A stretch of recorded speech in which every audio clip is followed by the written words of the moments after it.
以住喺自己物業嗰度，我講出嚟都覺得我分分地啦。你哋真係唔信我會打死你哋㗎係嘛？你哋搞到間屋咁樣，如果間樓賣唔出，我哋就坐艇，一世對住篤口篤鼻。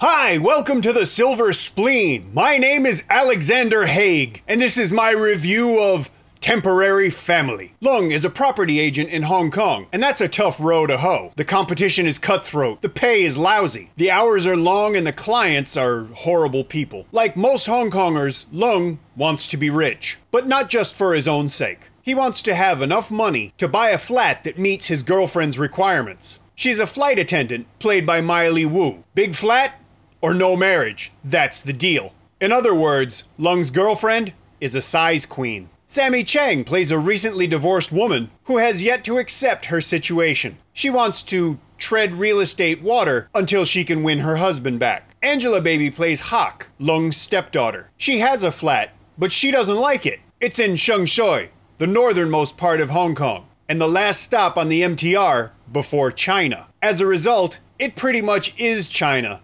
considering how many new immigrants, smugglers, and other Mandarin-speaking people are there. Speaking of Mandarin speakers, Oho Ao plays Very Wong, Leung's intern. He's a rich kid whose father comes from that place north of Sheung. He drives a McLaren his dad paid for, but he wants to make his own way in the world. Without giving up too much of the plot, these four people end up living together and learning to live with each other. Temporary Family is a light romantic comedy with some localized references that offers no real surprises outside the normal generic boundaries. But it's a lot of fun and it's a pretty local film, and even within those generic boundaries, it does have some things to recommend it. A number of the jokes were quite funny. At least two of them shocked me just by virtue of being in the movie. They were things that I didn't expect. I really enjoyed seeing Angela Baby play ugly for the whole movie. It really lets you see what a difference makeup can have in a person's appearance. I also really appreciated that the ugly duckling never had the swan moment. She remains the same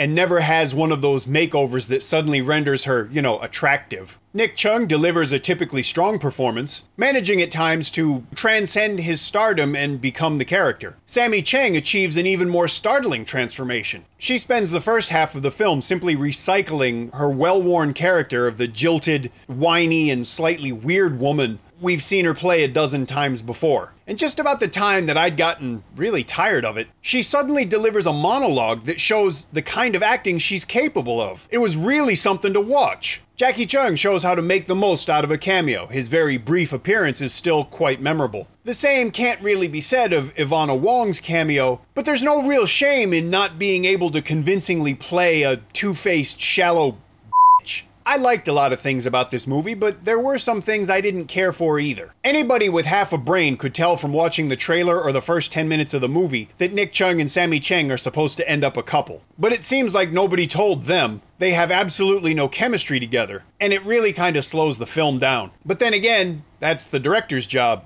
isn't it? Director Vincey Chuk gave us 2013's Kick-Ass Girls, a story that is either a postmodern, ironic, self-aware farce, or the most frightening cinematic delusion ever created. The director had a small role in that film, and makes not one but two cameos in Temporary Family. Someday I hope I can be that important, or meretricious. Local politician Regina Ip has a cameo. And while it's always nice to see politicians not taking themselves too seriously, these are pretty serious political times here in Hong Kong. I didn't enjoy seeing local leaders reduced to self-parody, much less one of them being a willing participant in it. My disappointment with that is compounded by a plot device that could best be described as Deus Ex China. Hey, we've all got to make a living, right? And getting rich is glorious. I'll tell you what's not glorious. The worst cover of A Whiter Shade of Pale that I've ever heard. And I'm an old man. It was horrendous. But luckily for me, Temporary Family really isn't. It's a fun movie, and as a disposable comedy, it's a nice diversion. And you get to play Where is Jane Wong? I can actually recommend this movie. Like I said, it's a lot of fun. And even the things that are wrong with it are kind of thought-provoking, so I guess it works both ways, so to speak. If you want to watch this movie, go see it in the cinema, or wait till it becomes available for rental or purchase. Don't download it illegally. Don't watch it online illegally. If you enjoyed this review, please leave me a comment. If you didn't enjoy the review, please leave me a comment. If you enjoy the channel, please subscribe.